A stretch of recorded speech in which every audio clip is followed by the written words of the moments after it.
어제에 이어서 오늘 진행할 것은 자북과 도북 그리고 진북에 대해서 좀 구체적으로 얘기를 나누고자 합니다. 자북이라는 것은 나침판으로 봤을 때 북쪽을 가리키는 것이 자북이죠. 그리고 도북이라는 것은 그 지도상에 인터넷 들어가서 이렇게 이제 그 지도를 보면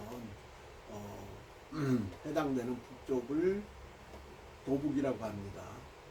그리고 진북은 북극성이 있는 곳, 그게 이제 진짜 북쪽이 되는 것이죠. 진북이라고 합니다.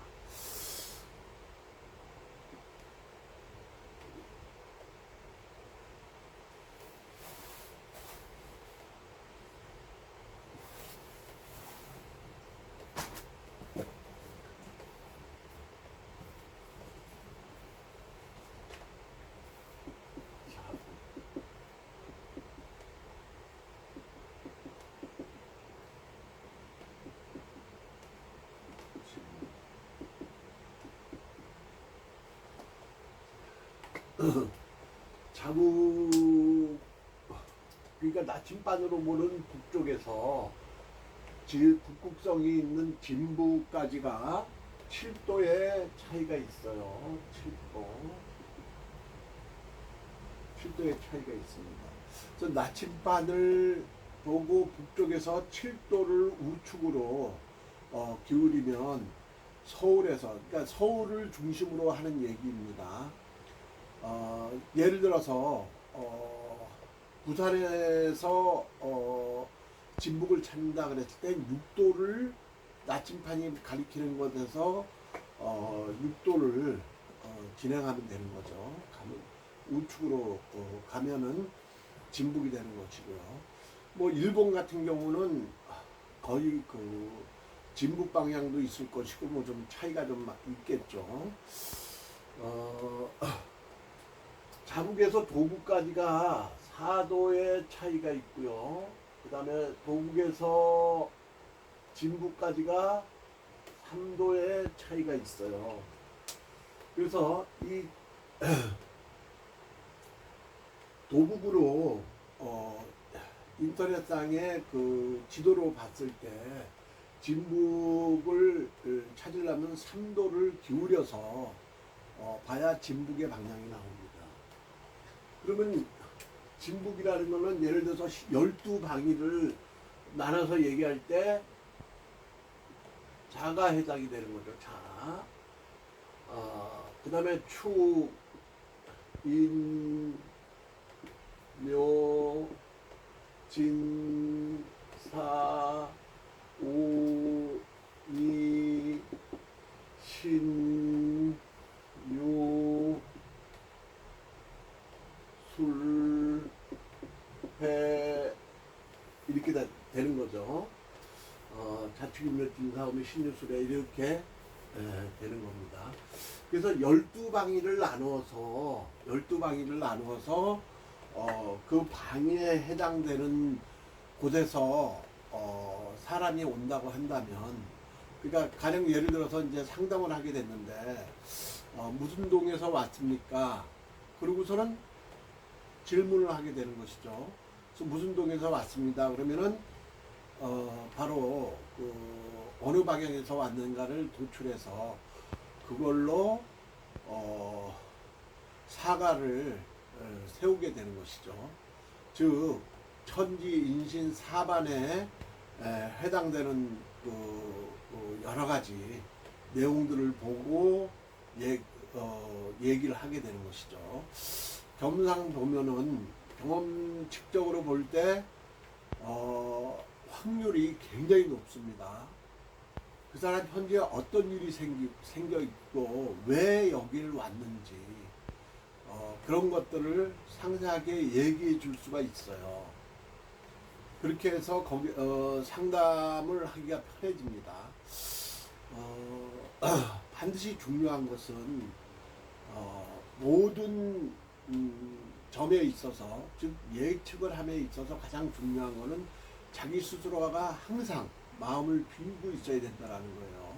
예를 들어서 어떠한 그 과를 세웠을 때 미리 선입견을 가지고 상담을 해서는 안 돼요. 거기 나타나 있는 것을 보고 얘기를 나누면 됩니다. 점에 있어서 태을,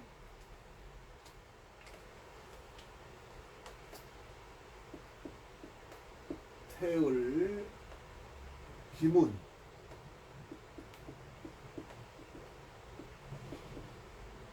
유김, 금구별, 요 세 가지를 삼식이라고 얘기하죠. 삼식. 세 가지 식을 말하는 거고, 요 궁구별은 구별로서 내려오면서 비밀리에 내려왔기 때문에 사람들이 잘 모릅니다. 역사적으로 보면 상당히 오래됐지만 뭐 2300년 정도쯤에 말하자면은 그 손빈 선생이 물론 신선의 지위에 올라져 있지만 그분이 부결로서 내려가게 그렇게 만들어 놨기 때문에 알려져 있지가 않아요. 쓰는 사람도 드물고 이거를 내용을 아는 사람도 항상 비밀스럽게 그렇게 사용을 했기 때문에 사실 그 접근하기가 쉽지 않죠.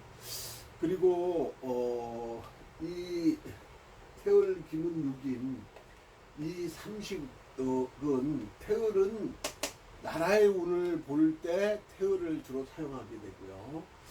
기문은 전쟁, 특히 전쟁에 관련돼서 많이 사용하게 되고요. 유김은 일반적인 우리 사람들의 어떤 삶의 움직임 이런 것들을 보고 판단하는 데 주로 사용했고요. 이 궁극별은 이 세 가지를 다 아우르는 것입니다. 그러니까 구결로서 쭉 내려오게 된 것이고 공개를 하지 않는 그런 특성을 가지고 있어요. 근데 이 책이 나온 것은 그 청나라 때 유김 신가 궁구결이라 그래서 나오게 된 것이고요.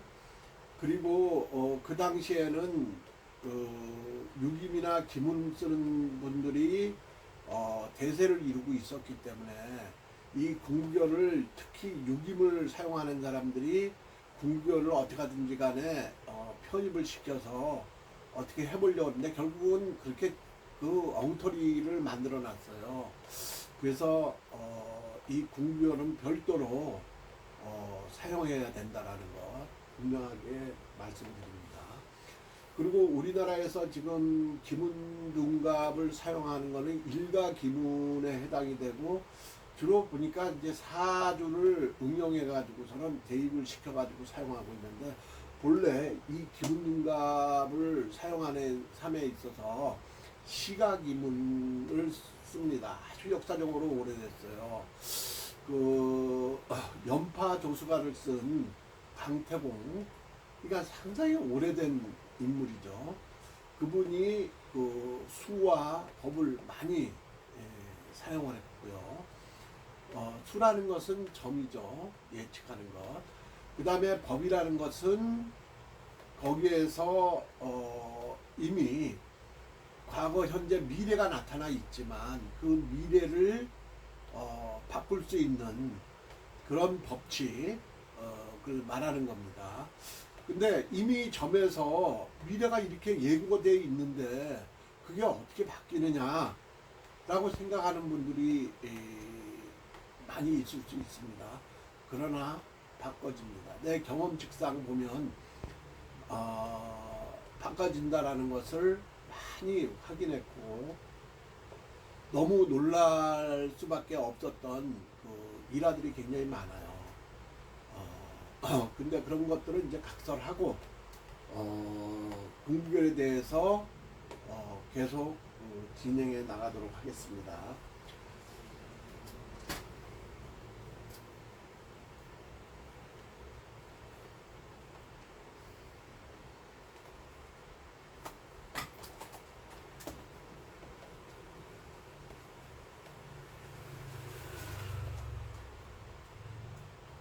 자, 궁율에 있어서 사과를 세우는데, 예를 들어서 어느 방향에서 온 그 사람이 인의 방향이다 그러면 그 인의 방향이라 그러면 인을 먼저 쓰는 것이죠. 그 다음에 그 달의 월을 보고 월장을 세우고, 그래서 요거를 지분이라고 얘기를 해요. 지분. 제가 처음에 사반을 얘기할 때 여기가 지라 그랬어요. 그렇죠? 땅지자.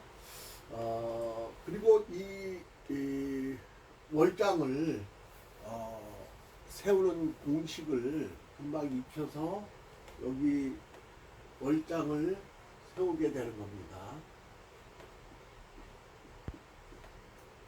월장.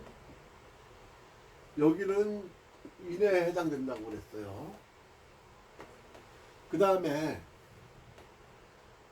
그날의 일진을 보고 세우는 것을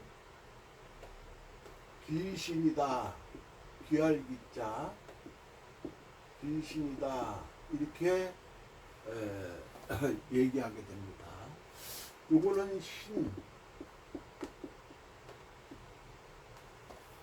그 다음에 마지막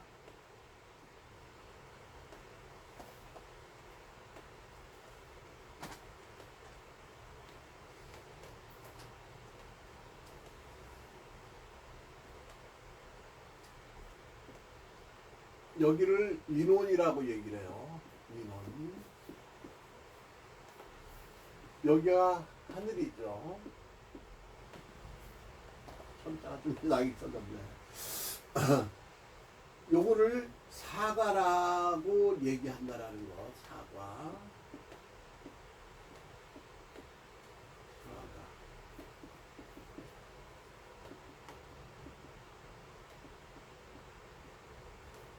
사과라고 얘기한다라는 것이죠.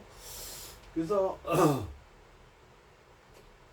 이 천지인신, 보통 그 천지인만 알지만 천지인신, 그러니까 태을, 기문, 육인, 이거는 전부 다 천지인신의 사반을 기본으로 갖고 있는 거예요.